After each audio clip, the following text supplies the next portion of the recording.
Morning everyone.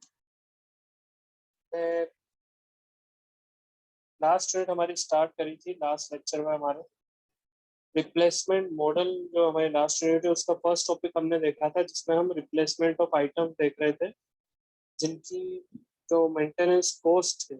एक तरह से हमने उसके वेरियस केसेस देखे हैं। तो हमारे सिलेबस के अकॉर्डिंग उसमें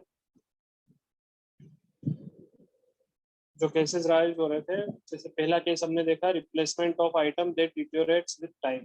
ठीक है, उसमें वैल्यू ऑफ द मनी जो है वो टाइम के साथ चेंज नहीं हो रही है। ठीक है, अब हमने उसे कांस्टेंट रेट में मान लिया था कि वो कांस्टेंट है, वो चेंज नहीं हो रही है वैल्यू ऑफ द मनी। ठीक है, अब हम क्या मानेंगे, value of the money change हो रही है। मतलब जैसे कि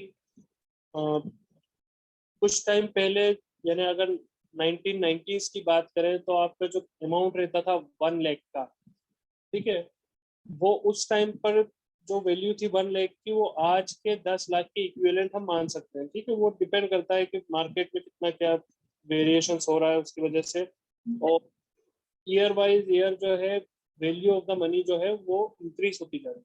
ठीक है, तो इस क्या बोल रहे हैं कि 1990s में अगर किसी के पास 1 लाख रुपए है या 10 लाख रुपए है, तो उसका जो कंपैरिजन अगर आज के रेस्पेक्ट में करा जाएगा, उसकी वर्थ का कंपैरिजन आज के रेस्पेक्ट में करा जाएगा, तो वो बिल्कुल 1 लाख इक्वल्स टू आज के 1 लाख के बराबर नहीं रहेंगे, वो उसके आज के कंपैरिजन में ज्यादा ही रहेंगे। ठीक है, तो ऐसे हमारा क्या हो रहा है कि जो वर्थ है वो चेंज होती जा रही है। ठीक है, सिमिलरली लेकिन अगर प्रोडक्ट की बात करें, कोई सी आपकी मशीन है, ठीक है, आज आपने उस मशीन को खरीदा है, तो आगे चलकर उस मशीन की वैल्यू क्या होगी, कम होती जाएगी, वो उसी अमाउंट में आपको नहीं मिलेगी।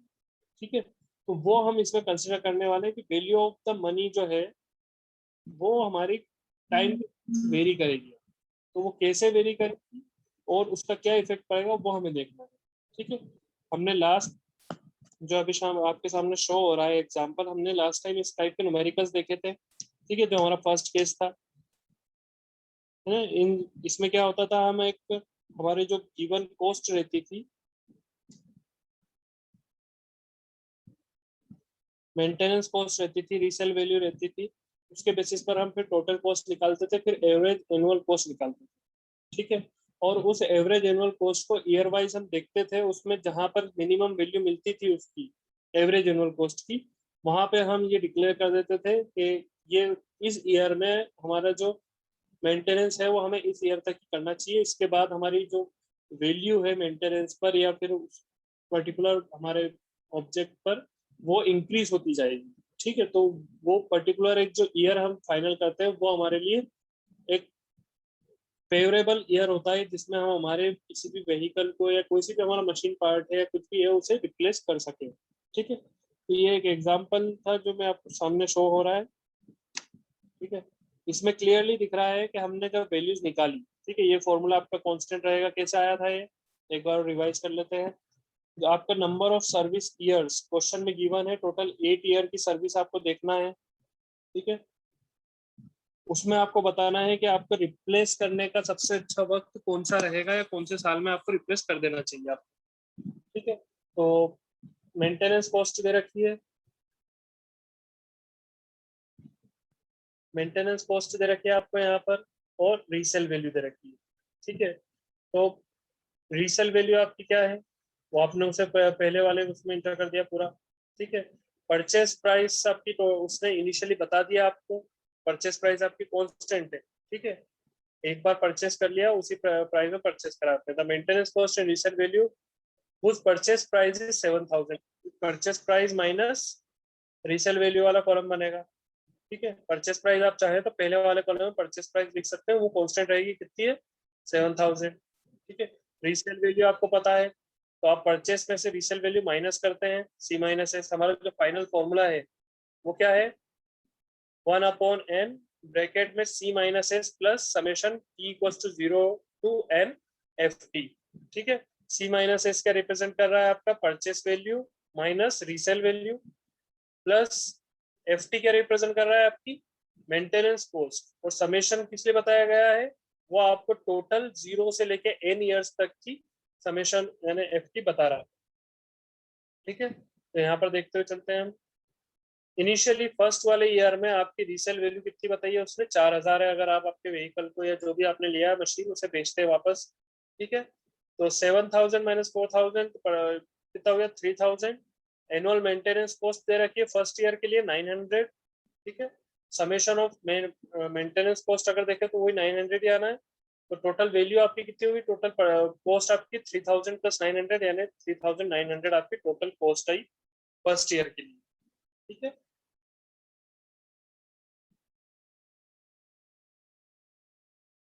ना अगले साल के लिए हमने टोटल कॉस्ट निकाली, कितनी पड़ रही है हमें, तो आ रही है 7100। फिर उसके नेक्स्ट ईयर के लिए निकाली तो 9500। सिमिलरली उसके नेक्स्ट ईयर निकाली तो ये हमारी क्या आ रही है, टोटल कॉस्ट, ठीक है। नाउ हम निकालेंगे एवरेज कॉस्ट। तो एवरेज कॉस्ट फर्स्ट ईयर के लिए कितनी आएगी, तो डिवाइडेड बाय 1। फिर सेकंड ईयर के लिए एवरेज निकालेंगे तो डिवाइडेड बाय 2। थर्ड ईयर के लिए निकालेंगे तो डिवाइडेड बाय 3। कौन सी वैल्यू, जो यहाँ पे कम्युलेटिव वाले कॉलम में हमें मिली है उसको एवरेज निकालना है, ठीक है। तो उसको डिवाइड करते हुए जाएंगे, ठीक है, सीरियल वाइज। तो फर्स्ट वाली को 1 से, सेकंड वाली को 2 से, क्योंकि दो वैल्यूज हो गई हमारे पास, ठीक है। ऐसे ही करते करते हमारी पूरी वैल्यूज को हमने जब ऐसे डिवाइड करा तो फर्स्ट ईयर हमारा था 3900 रुपीज पड़ रहा था average annual cost. Second year का 3500 था, मतलब डिक्रीसिंग ऑर्डर में चल रहा है। तो एट लास्ट हमारे को मिला 3020। फिर उसके बाद वापस से हम आगे बढ़े तो 3150, फिर 3300, फिर 3600। मतलब आपकी जो कॉस्ट है वो फिफ्थ ईयर के बाद कंटिन्यूसली इंक्रीज होने लगी, ठीक है। तो इस ईयर में हमने क्या बोल दिया कि ये हमारा बेस्ट ईयर है, ठीक है। तो इसे हम बोल रहे हैं we observe from the table that average annual cost हमारी जो मिनिमम आई है वो 3020 आई है फिफ्थ ईयर में। Hence the machine should be replaced at the end of 5 year of service, ठीक है। सिमिलर टाइप ऑफ क्वेश्चंस आपके आते हैं एग्जाम में भी। अब इनको अगर डिफिकल्ट बनाना हो तो कुछ नए टाइप की चीजें अगर देना हो तो कुछ पहले से आपको वैल्यू कुछ इस तरह से दे देगा। कॉस्ट ऑफ द मशीन में आपको अलग अलग वेरिएबल दे देगा।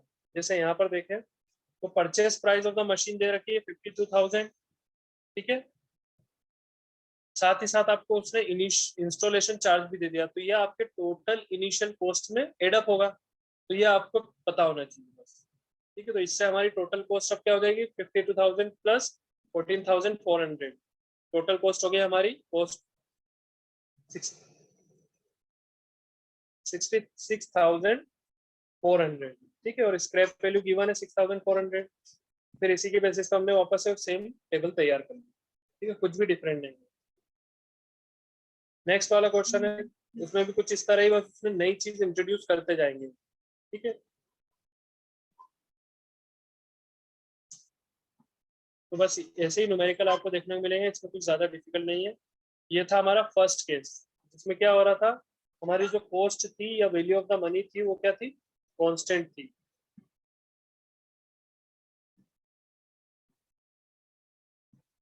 नाउ अगर हम माने वैल्यू ऑफ द मनी हमारी चेंज हो रही है, सेकंड वाले केस की तरफ चले। ये जो न्यूमेरिकल्स हैं आप खुद से करके देखिएगा, हिरन गुप्ता में सब अवेलेबल है सॉल्व एग्जांपल। और किसी में कुछ क्वेरी आती है तो आप पूछ सकते हो, ठीक है।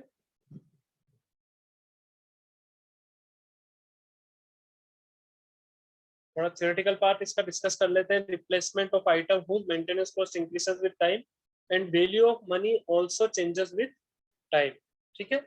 तो as the money value changes with time, we must calculate present value or present worth of the money to be spent a few years hence, ठीक है। अगर इंटरेस्ट रेट जो है, it is the interest rate, ठीक है, per year a rupee invested at present will be equal to 1 plus I a here hence, ठीक है। अगर इंटरेस्ट रेट की बात करें तो आज अगर हमने 1 रुपए इन्वेस्ट करे हैं तो वो उसका जो इंटरेस्ट हमारे को मिल रहा है उसके प्लस आई रहेगा, ठीक है, जो भी इंटरेस्ट हमारे को मिल रहा है। वैसे ही 1 plus I² 2 ईयर के बाद n ईयर्स के बाद 1 plus I की पावर n होता है, ठीक है। In other words making a payment of 1 rupee after n year is equivalent to paying 1 plus I की पावर माइनस n, ठीक है। क्लियर है।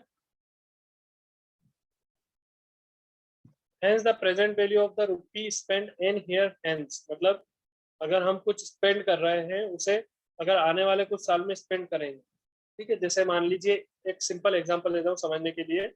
आपने फ्रिज बाय करा, ठीक है, 10 साल पहले जो फ्रिज बाय करा था, उसी फ्रिज को आज अगर आप बाय करने की सोचेंगे, ठीक है, तो आपको जो जब पैसे आपने दिए थे उसको पर्टिकुलर उस टाइम पर, उससे ज्यादा ही आपको यहाँ पर पे करना है। ठीक है, present value of the 10 year hence अगर करेंगे तो एक दोनों केस में वेरी करती है वैल्यू। ठीक है, एक आपके किस में वेरी करती है, जब आपने कुछ चीज आपकी बाय कर ली है, ठीक है, और उसे अब आप आगे चल के बेचना चाहते हैं, तो टाइम जैसे जैसे बढ़ता जाएगा वैसे वैसे उसकी वैल्यू कम होती जाएगी। ठीक है, सिमिलरली कुछ चीज आपको खरीदना है, ठीक है, तो आप कुछ चीज आप खरीदना चाहते हैं, तो अगर वो चीज वैसी की वैसी है, ठीक है, जो मॉडल आपने पहले बाय करा था उसी मॉडल को आगे बाय करना चाहते हैं, तो उस पर्टिकुलर प्रोडक्ट की वैल्यू तो वही रहेगी, बट अदर एक्सपेंसेस उस पर ज्यादा ऐड हो जाएंगे due to change in the policies and all that. ठीक है, तो वो एक अलग मैटर है। तो दो डिफरेंट जो आते हैं, डिफरेंस जो आता है वो आता है, पहला आता है आपका कि आप किसी चीज को आपके पास आपने बाय कर रखी है, उसकी रीसेल वैल्यू, ठीक है, वो टाइम के साथ रिड्यूस होती जा रही है। वहीं आप कुछ चीज को बाय कर चुके हैं, या कुछ वैल्यू आपके पास रखी हुई थी, या आप चाहते हैं कि और वैल्यू आप गेन करें, तो उसके लिए आपको अगर टाइम स्पेंड किया तो वो ज्यादा कॉस्ट करेगी एज कम्पेयर टू प्रेजेंट में जो कर रही है। ठीक है, उसी के बेसिस पे यहाँ पे बताया गया है कि जो वी है यहाँ पर, एक तरह से उसे डिस्काउंट रेट बोला जाएगा या डिस्काउंट फैक्टर, और प्रेजेंट वर्थ फैक्टर। ठीक है, तो प्रेजेंट वर्थ क्या रहेगी, वो जनरली हमारी रहेगी 1/1 + i। ठीक है, फ्यूचर एस्पेक्ट में ज्यादा रहेगी, लेकिन प्रेजेंट में क्या रहेगी 1 + i, अगर फ्यूचर पे सोच के चल रहे हैं तो। ठीक है, सिमिलरली आपका जो पी एन है, ठीक है, amount of money required to pay all the future cost for acquiring anything, any machine object कुछ भी एक्वायर करने के लिए आप फ्यूचर में जो पे करने वाले हैं एन ईयर्स में, तो उसके लिए क्या हो जाएगी, पी इक्वल्स टू जो कैपिटल कॉस्ट रहेगी वो, प्लस जो रनिंग कॉस्ट है, फर्स्ट ईयर के लिए R1, सेकेंड ईयर के लिए R2, थर्ड ईयर के लिए R3, similarly RN for N year. इसमें एक फैक्टर का मल्टीप्लाई होगा, वो कौन सा फैक्टर है आपका, जो वैल्यू ऑफ द मनी है चेंज हो रही है उसका। ठीक है, तो उसे हम क्या बोल रहे हैं, प्रेजेंट वर्थ फैक्टर V। ठीक है,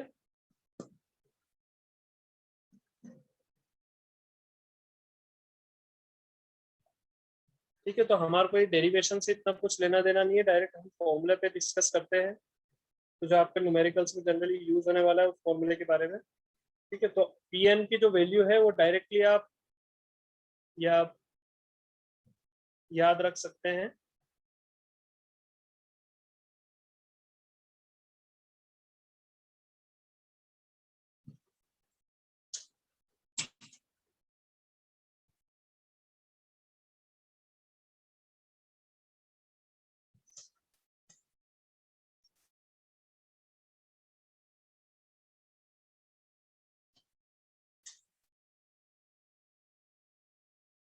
P N is equals to 1 - e⁻n/(1 - v × x। ठीक है, वेयर हमारा जो x है, ठीक है, वो क्या है, कुछ भी एक फैक्टर है किसी भी ईयर के लिए। ठीक है, पी एन हमारा क्या था, टोटल एन सम हमने जो बोरो करा है एन ईयर्स के लिए। ठीक है, बी हमने बता दिया था क्या था हमारा, जो रेट है या फिर प्रेजेंट वैल्यू का फ्यूचर के रेस्पेक्ट में हमने जो फैक्टर निकाला है वो है। ठीक है, ऐसे ही एक्स जो हो गया हमारी, वो एक पेमेंट है, एनुअल पेमेंट। ठीक है, तो पी एन क्या हो जाएगा, 1 - v⁻n/(1 - v × x। ठीक है, बस ये फॉर्मूला आपको याद रखना है। इसके बाद नेक्स्ट जो हमारा आने वाला है वो मेंटेनेंस कॉस्ट। मेनली हम फोकस किस पे कर रहे हैं, मेंटेनेंस कॉस्ट पे। ठीक है, और जो मेंटेनेंस कॉस्ट रहेगी उससे हम डिनोट करेंगे RN से, और एन ईयर्स के लिए अगर बात कर रहे हैं तो RN से हम उसे डिनोट करेंगे। ठीक है,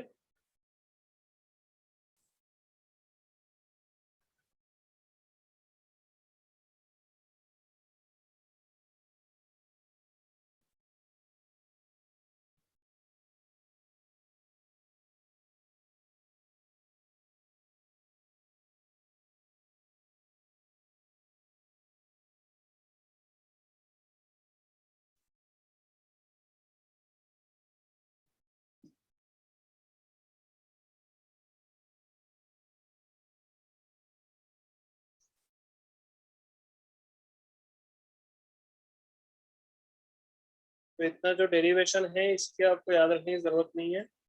हम डायरेक्टली मैं आपको फॉर्मूला बता देता हूँ जिसके बेसिस पे आपको पूरा न्यूमेरिकल सॉल्व हो जाएगी।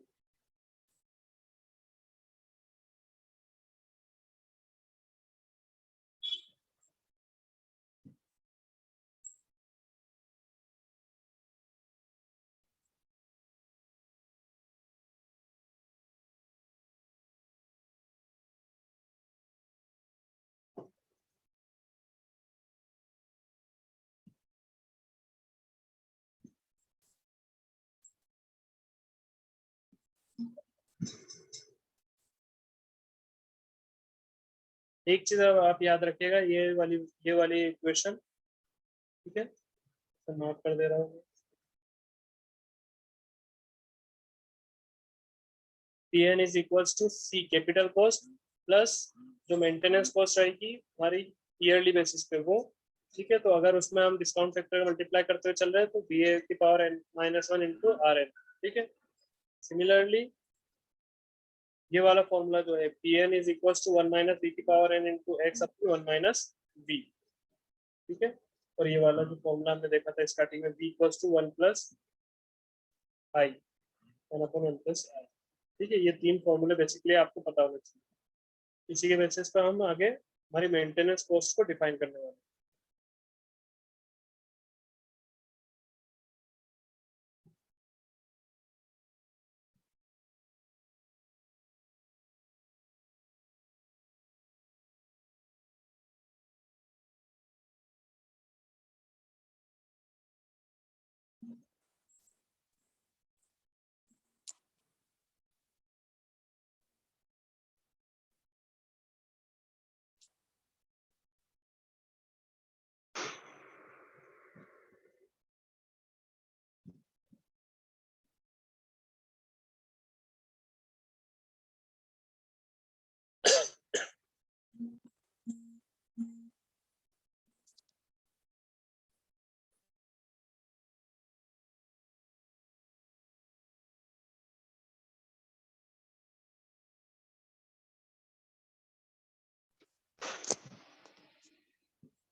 तो जैसा कि हम जो हमारे नॉर्मल फॉर्मूलाज थे फर्स्ट वाले केस में जो हम यूज कर रहे थे वो क्या कर रहे थे, ईयर्स ऑफ सर्विस हमारा रह रहा था, मेंटेनेंस कॉस्ट भी उसमें आ रहा था, ठीक है। बट अब इसमें नया कॉन्सेप्ट जो आएगा वो क्या आएगा, या तो हमारा डिस्काउंटेड फैक्टर या फिर जिसे हम बोल रहे हैं प्रेजेंट वैल्यू फैक्टर, क्योंकि इसमें क्या हो रहा है मनी को हम टाइम के साथ क्या बोल रहे हैं चेंज मार रहे हैं, या उसके साथ वैल्यू ऑफ द मनी जो है टाइम के साथ चेंज हो रही है।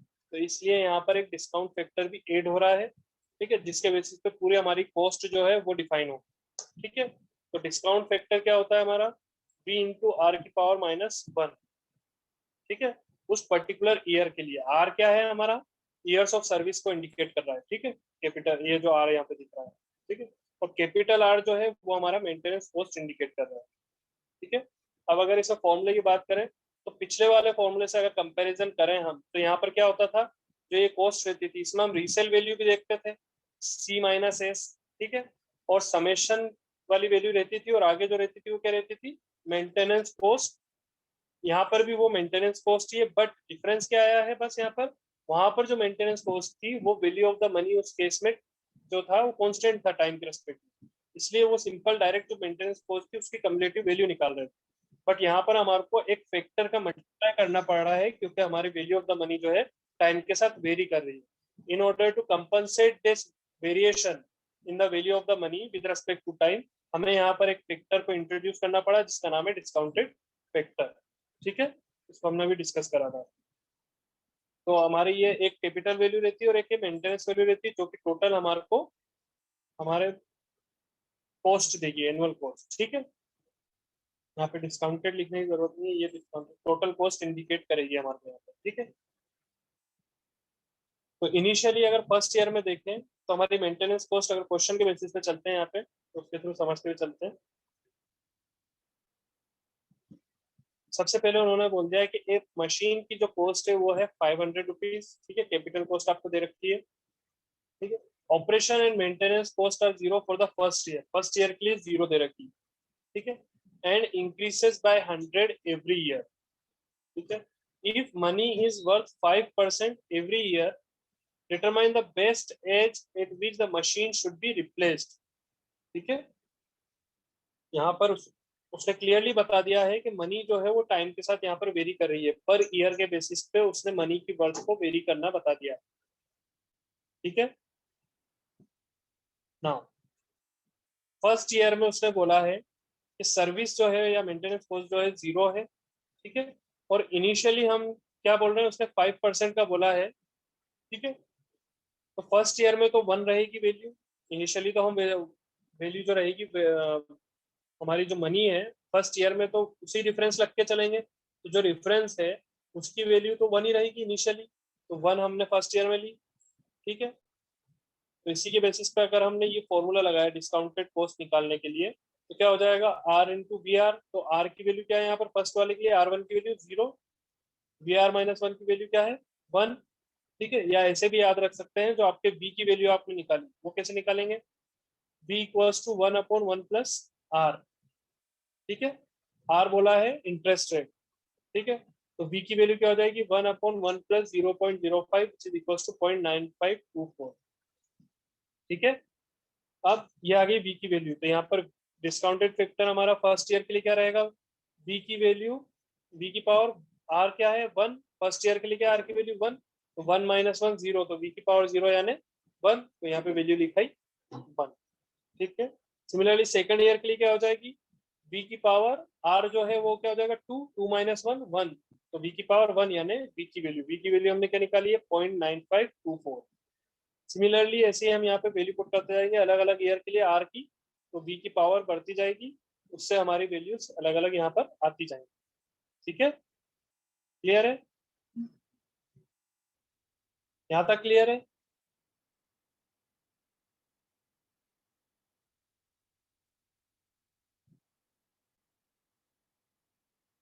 किसी को कोई डाउट,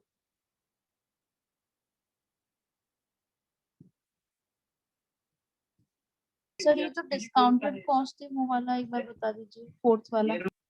हाँ डिस्काउंटेड कॉस्ट हमने पहले इसीलिए डिस्कस करा था क्योंकि वैल्यू ऑफ द मनी जो है यहाँ पर मैं स्टार्टिंग वापस बता देता हूँ, ये वाली वैल्यू जो डिस्काउंटेड रेट या डिस्काउंटेड फैक्टर है, ये जो है आपका क्या इंडिकेट कर रहा है, यहाँ पर बताया कि as the money value changes with time, ठीक है, we must calculate the present value और present worth of the money, क्योंकि हम करंट ईयर में चल रहे हैं और फ्यूचरिस्टिक वे में हमारी वैल्यू चेंज होती चल रही है, तो उसको अकाउंट में लेते हुए हम करंट में जो कैलकुलेशन करेंगे उसमें उस चेंज को हमें कंसिडर करना है, ठीक है। तो इसलिए हमने एक फैक्टर को डिफाइन करा जो कि बता रहा है हमारे को प्रेजेंट वर्थ फैक्टर, या उसे बोल रहे हैं डिस्काउंटेड रेट या डिस्काउंटेड फैक्टर, ठीक है। वो क्या है हमारा v इक्वल्स टू 1 प्लस आई। आई क्या इंडिकेट कर रहा है कि हर साल में उस पर्टिकुलर मनी की अगर हम कुछ चीज देना चाहते हैं, मशीन बेच रहे हैं, तो टाइम के साथ उसकी वैल्यू रिड्यूस हो रही है, तो वो क्या इंटरेस्ट रेट से रिड्यूस हो रही है। और अगर हमारे पास कुछ पैसे हैं, ठीक है, और हम उसे लेंड करना चाहते हैं, तो वो टाइम के साथ उस पैसे की वैल्यू बढ़ती जा रही है, ठीक है। तो दोनों केसेस में कुछ ना कुछ इंटरेस्ट रेट अप्लाई हो रहा है, ठीक है। डिपेंड करता है आप किस वे में उसे यूज कर रहे हैं या अप्लाई कर रहे हैं, ठीक है। तो यहाँ पर जो है हम हमारी मशीन को रिप्लेस करने की बात कर रहे हैं, तो वो हमेशा हमारा क्या रहेगा, वैल्यू रिडक्शन की तरफ ले जाएगा हमारे को उसकी वर्थ को, ठीक है। तो इसलिए हमने 1/1 प्लस आई को रखा है यहाँ पर। आई क्या इंडिकेट कर रहा है, पर ईयर में जितना इंटरेस्ट उस पर हमें मिल रहा है या इंक्योर हो रहा है, ठीक है। जब उसे हमने इस फैक्टर को यहाँ पर हमने मल्टीप्लाई करा, जो डिस्काउंट फैक्टर या जो प्रेजेंट वर्थ फैक्टर है हमारा, उसको हमने जब उस पर्टिकुलर मेंटेनेंस कॉस्ट से मल्टीप्लाई करा उस पर्टिकुलर ईयर के लिए, तो हमारे को डिस्काउंटेड कॉस्ट मिली या उस पर्टिकुलर ईयर की एक्चुअल कॉस्ट मिली, ठीक है। फ्यूचर में जो वैल्यू में चेंज होने वाला है, मनी में चेंज होने वाला है, उसको कंसिडर करने के बाद, इसलिए हमने उसे डिस्काउंटेड कॉस्ट लिखा है, ठीक है। तो डिस्काउंटेड कॉस्ट जो हुई यहाँ पर वो क्या हुई 0, क्योंकि मेंटेनेंस कॉस्ट यहाँ पर क्या थी 0, उसका प्रोडक्ट करा हमने डिस्काउंटेड फैक्टर से, तो वैल्यू क्या है 0। नाउ टोटल कॉस्ट की बात करें हम, टोटल कॉस्ट क्या होगी, capital cost plus maintenance cost. तो कैपिटल कॉस्ट है 500 प्लस मेंटेनेंस कॉस्ट उस ईयर की हमारी आ रही है 0, तो हमारा टोटल कॉस्ट क्या है 500। ठीक है,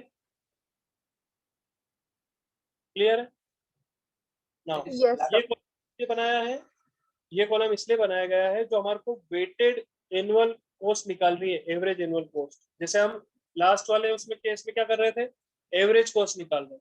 ठीक है, अब एवरेज आप किसमें निकालते हैं, जिसमें आप इक्वल वेटेज दे रखते हैं।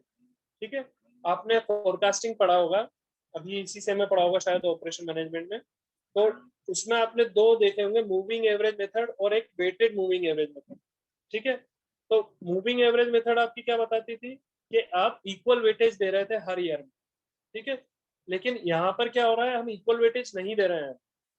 अब क्या हो रहा है, अगले साल हमारे को अगर जैसे 1/r इंटरेस्ट मिल रहा था, तो उसके अगले ईयर में हमारे को 1/1+r का स्क्वायर हो गया वो, तो वेटेज हमारा इक्वल नहीं है। ठीक है, तो वो वेटेज इक्वल नहीं है, इस वजह से हमने यहाँ पर एवरेज एनुअल कॉस्ट की बजाय वेटेड एवरेज एनुअल कॉस्ट निकाला।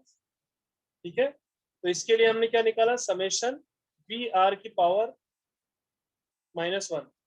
ठीक है, V की पावर R-1, यानी हर साल के लिए हमने कम्युलेटिव, जो हमने V की पावर R-1 निकाला है हर ईयर के लिए, फिर उसको हमने क्या निकाला, कम्युलेटिव।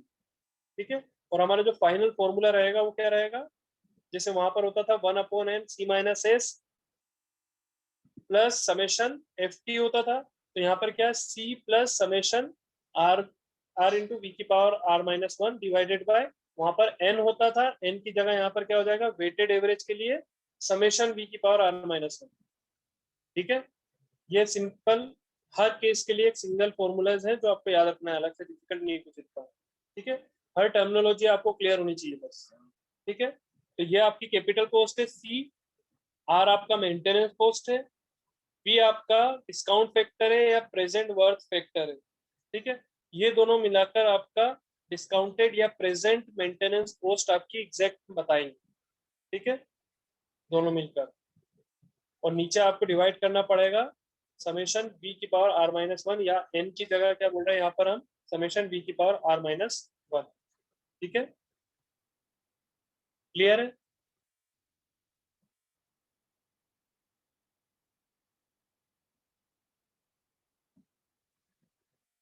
सर, ये जो डिस्काउंटेड टोटल कॉस्ट है उसको डिवाइड किया है क्या ईयर ऑफ सर्विस से, वो नहीं, लास्ट वाला एवरेज निकालने के लिए?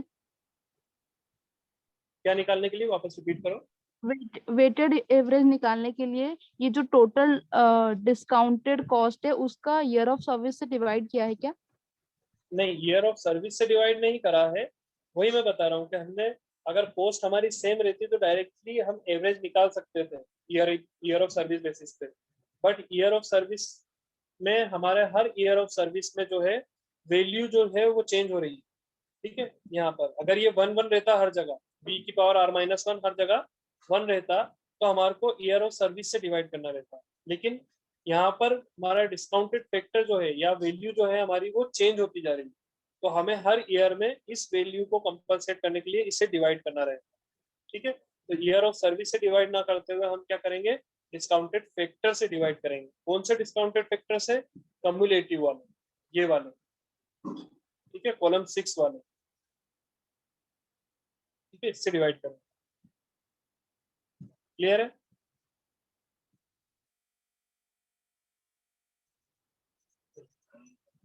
तो फर्स्ट ईयर के लिए देखें तो मेंटेनेंस कॉस्ट तो हमारी 0 थी। ठीक है, डिस्काउंटेड फैक्टर हमारा 1 आ गया था, कैसे आया था, बी जो है, बी हमने निकाला, बी हमेशा कैसे निकलेगा, 1/1+r, आर आपको गिवन है क्वेश्चन में 5%। ठीक है, तो 0.05, तो बी की वैल्यू आ गई 0.9524। ठीक है, नाउ फर्स्ट ईयर के लिए निकालेंगे तो आर की वैल्यू क्या हो जाएगी 1, फर्स्ट ईयर के लिए आर इज इक्वल टू 1, तो 1 - 1 0, तो बी की पावर 0 यानी कि वैल्यू क्या हो गई 1 डायरेक्टली। ठीक है, सेकंड ईयर के लिए निकालेंगे तो r इक्वल टू 2 - 1, तो v की पावर 1, तो v की वैल्यू क्या थी 0.9524। ठीक है, सिमिलरली थर्ड ईयर के लिए निकालना होगा तो 3 - 1 2, तो v की पावर 2, तो v की वैल्यू क्या है 0.9524 का स्क्वायर कर देंगे, तो वैल्यू आ जाएगी आपकी। ऐसे फोर्थ ईयर के लिए और फिर फिफ्थ ईयर के लिए निकालना है, ठीक है। फिर हमने डिस्काउंटेड कॉस्ट कैसे निकाली, जो मेंटेनेंस कॉस्ट है उसमें इस फैक्टर का मल्टीप्लाई कर दिया तो आपकी डिस्काउंटेड कॉस्ट निकलेगी, ठीक है। तो ये हमारी डिस्काउंटेड कॉस्ट है। नेक्स्ट टोटल कॉस्ट निकालना थी तो उसमें कैपिटल कॉस्ट को प्लस कर दिया, ठीक है। और साथ ही साथ हमने समेशन आर वी आर लिया। समेशन आर वी आर कैसे, हम उसे प्लस करते चले गए, ठीक है। कम्युलेटिव आर वी आर लिया हमने नेक्स्ट वाली स्टेप में, कम्युलेटिव आर वी आर लिया, ठीक है। 500 प्लस 0 तो 500 पहला वाला आ गया। सेकंड वाले में 500 plus summation R V R मतलब 95.24 से प्लस करेंगे, ठीक है। तो 595.24, ठीक है।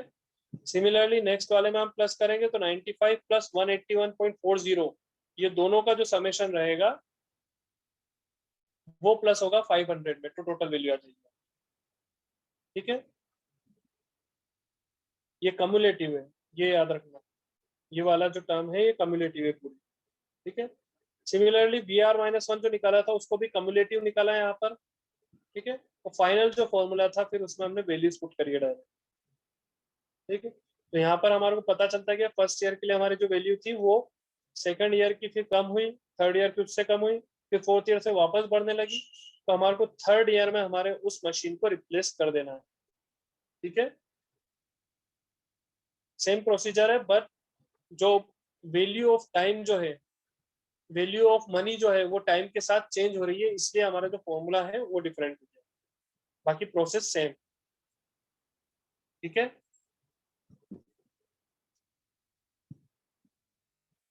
नेक्स्ट न्यूमेरिकल भी आप देखेंगे तो सेम प्रोसीजर है उसमें।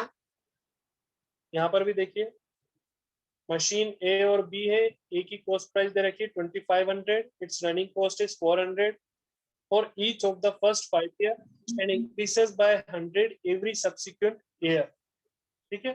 मशीन बी को बोला है सेम कैपेसिटी है, ए है उसकी कॉस्ट 1250 है, ठीक है। उसकी रनिंग कॉस्ट जो है 600 6 ईयर के लिए और इंक्रीसेस bye 100 per year there after, ठीक है।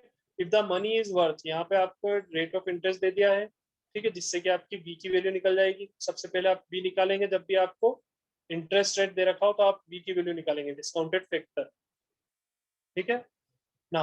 इसमें बोला है कि विच machine should B purchased, scrap value of both machine is negligibly small, ठीक है। तो आपको बताना है कौन सी मशीन को खरीदना चाहिए अगर उसने ये चीजें दे रखी है आपको, ठीक है। तो अभी टाइम हमारा 1 मिनट ही बचा है, तो हम नेक्स्ट लेक्चर में इस ये वाले न्यूमेरिकल को लेंगे और सॉल्व करके देंगे, ठीक है।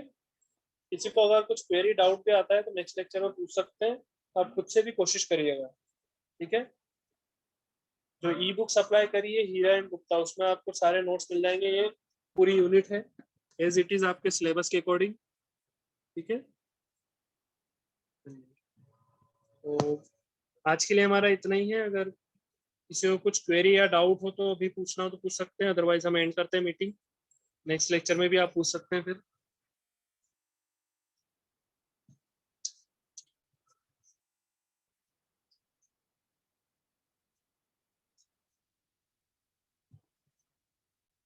ओके, तो आज के लिए इतना ही, फिर नेक्स्ट लेक्चर में हम ये न्यूमेरिकल कंटिन्यू करेंगे। Thank you.